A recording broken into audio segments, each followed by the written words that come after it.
The accused in the sensational Nizamabad CSS constable murder case were completed early this morning.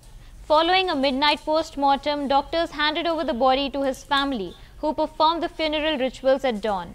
Riaz, accused in multiple criminal cases, had attacked Constable Pramod with a knife while being escorted to the police station, fatally stabbing him in the chest before fleeing. The incident triggered a swift response from Telangana police, who formed 8 special teams to track him down. During his arrest, Riaz reportedly attacked another youth and later attempted to escape from the GGH District Hospital's prisoner ward. He allegedly tried to seize a constable's weapon, prompting police to open fire in self-defense, resulting in his death.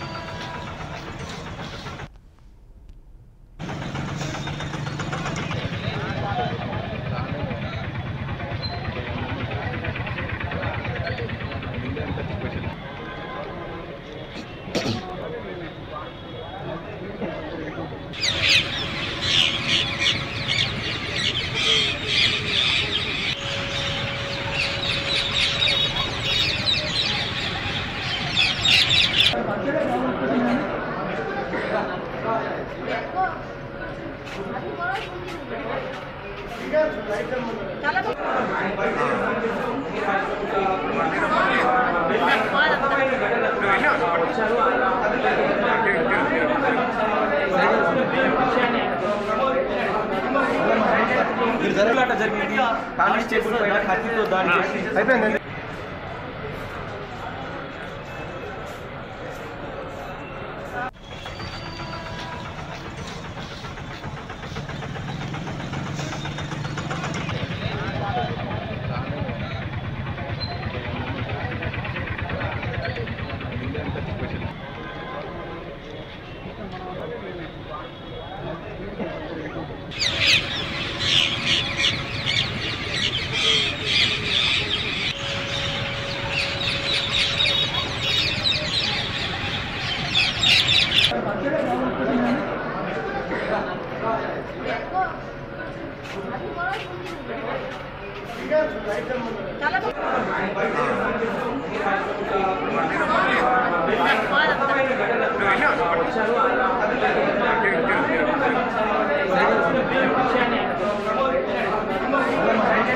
జరగలాట జరిగింది constable పైన కత్తితో దాడి చేసి అయిపోయింది.